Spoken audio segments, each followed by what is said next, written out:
सर्वात पहिले बोलूया सूरज चव्हाण जो आहे ना, त्यांनी संपूर्ण घरामध्ये ह्या ज्या दोन कार्टुनी घरामध्ये फिरतायत ना, म्हणजे निकी आणि जान्हवी या दोघींची एकदम कमी शब्दांमध्ये तिकडे ठेचायचा प्रयत्न केलेला आहे. काय आहे पूर्ण प्रकरण तेच आजच्या व्हिडिओमध्ये जाणून घेणार आहोत. त्याआधी तुम्ही आपल्या चॅनलला सबस्क्राईब केलं असेल सबस्क्राईब करा.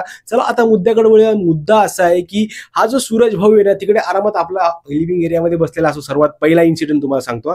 मस्त आरामात तिकडे बसलेला असतो आणि तिकडून ही जान्हवी जी आहे ना, जी एकदम अशी एनर्जेटिक अशी बावळट बाई जी घरात मध्ये आहे ना, ती येते धावत धावत, ए बुक गोलीगत टेंगुळ का काय गोळीगत बुक्की, इकडे ते तुझे बुट वगैरे काय आहेत ते उचल तिकडचं. आता पहिले हा सूरजला बिचारायला काय कळालं नाही तिकडे. मग बिचारा सूरज गेला तिकडे आणि जाऊन बघतोय तर काय, हे तर माझे बुट बिट काहीच नाही.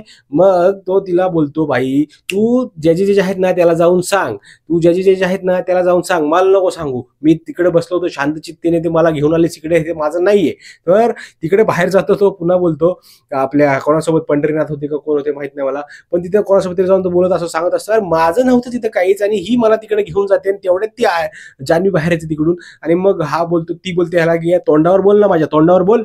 मग ते जी बावळटगिरी करत होती ती तिथे, पण ज्या अर्थाने आपला हा जो आहे ना सूरज, त्यांनी अतिशय उत्तम असं जे आहे त्याला रिप्लाय दिला आणि तिचं तोंड तिथं पडलं पार ऑलमोस्ट. त्यानंतर इन्सिडेंट घडला बेडरूम मध्ये की ही जी आपली निकी आहे ना, निकी तिथे शायनिंग मारत होती. जेव्हा स्वतःच्या गोष्टी घेऊन जाता येत नव्हत्या ना, तेव्हा आपल्या सूरज भाऊकडे आले म्हणते, यार हे माझं हे थोडंसं जे काय आहे ना मेकअपचं सामान, चल ना मला बाथरूम मध्ये घेऊन. तो बोलला, अरे हे जर काम असतं ना आपल्या घराचं तर मी 100% केलं असतं, पण हे तुझं पर्सनल काम आहे ते मी करणार नाही. तुझं तुझं घेऊन जा, मला काय सांगू नको. दरवेळेस तुमचं असं आहे, मी घरासाठी काही बी करीन पण तुझ्यासाठी तुझं पर्सनल काम मी करणार नाही. तुला घेऊन जायचं तर जा, नाही तर इथं खाली मांडी घालून बस आणि इथं मांडी घालून ते बघ. ती पुन्हा बोलते, अरे मी शॉर्ट कपडे घातलेले आहेत ना, मी कसं खाली बसणार. मग कशाला तू, ते बोलतो, तू कधी पूर्ण कपडे घातलेस ग बाई, तू कधी पूर्ण कपडे घातलेस, सगळे असेच घालतेस.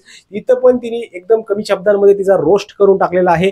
आणि संपूर्ण महाराष्ट्राला ह्या सीझन मध्ये, सॉरी आजच्या एपिसोडमध्ये ही गोष्ट खूप जास्त आवडली. कारण की मला तर खूप आवडली ती गोष्ट दोन्ही वेळेस. जेव्हा ते जान्हवी किल्लेकर सोबत देखील झालं आणि हे निकी सोबत देखील झालं ना, दोन्ही वेळेस मला तर खूप आनंद झाला. तुमचं मत काय, तुम्हाला हा इन्सिडेंट आवडला का? आणि सूरज आता खुललाय का जेव्हापासून बिग बॉस त्यासोबत बोलले? नक्की मला कमेंट करून सांगा, कारण की तुमचं मत हे खूप महत्वाचं आहे. भेटूया मित्रांनो पुढच्या व्हिडिओमध्ये. तोपर्यंत जय हिंद, जय महाराष्ट्र.